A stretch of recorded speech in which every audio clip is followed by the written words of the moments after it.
Just over a year after surviving a devastating shark attack, Paris swimmer Allie Truwit qualified for the 2024 Paris Paralympic Games. It's pretty amazing. Now, here she is swimming the backstroke at the Para Trials in Minneapolis. This took place over the weekend. So she did swim in college at Yale, and it's only been 1 year since her graduation trip that changed her life forever. Now, she has local ties. She is the niece of Amy Bradley, a well-known tennis pro at the Savannah Country Club, who has taught the game to generations of local families. Because of Amy, many of us here are now invested in Allie's remarkable journey to the Olympic Games and are cheering her on. Allie and I had plans to go to Turks and Caicos to celebrate both of the milestone of my medical school graduation, her college graduation. I have been snorkeling in that area many times, and nothing felt different that day. We were kind of like leisurely, floating on our way back. Suddenly, out of nowhere, a large shark came up adjacent to our faces. It was aggressive, it felt like it wanted to fight us. And I think both of us just responded the only way we could think, which was to fight back. Ultimately, in that moment, bit Allie's foot. I remember I looked back after because I was like, am I crazy or do I not have a foot right now? We swam 50 to 75 yards back to the boat in the open ocean water, me footless and bleeding profusely, and Sophie making sure I was okay from behind me.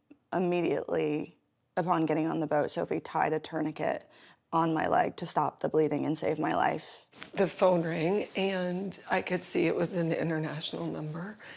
And I think it's just mother's intuition, but my body felt it immediately. The nurse on the other end of the line said, "Mrs. Truwit, we have your daughter, Alexandra, and she's in very serious condition." Allie was airlifted to the nearest trauma center, which was in Miami, and I happened to not only be a medical student there, but on my general surgery rotation. I leaned so heavily on my family and on Hannah and on Sophie. The doctor came in and he said, "Step one, I have to save your life. Step two is I'm going to try to save as much of your leg as possible. And step three, we'll talk about it after that." I think about my recovery almost in two ways, of a physical recovery and an emotional recovery. I was doing everything I could to sort of get myself strong. Amazing. Some things I've lost and I'll never get them back, and that's just my reality. But the things that I can get back, I'm gonna fight for tooth and nail.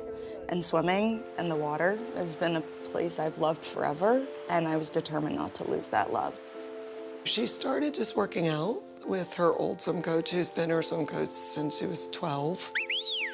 And so I worked to get back in the water, which was really hard for me. At that point, the last time I had heard the sound of water, I was swimming for my life.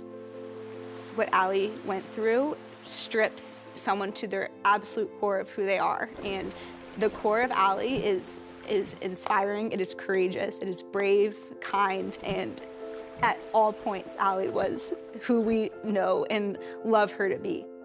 I think the truest form of friendship is this element of sacrificial love that you would do anything. I think experiencing trauma and getting on the other side of it together is just a bond that's truly unbreakable. Yeah. For me, it sets the precedent that I'm not gonna let what happened to me stop me from doing what I wanna do and what I think I can do.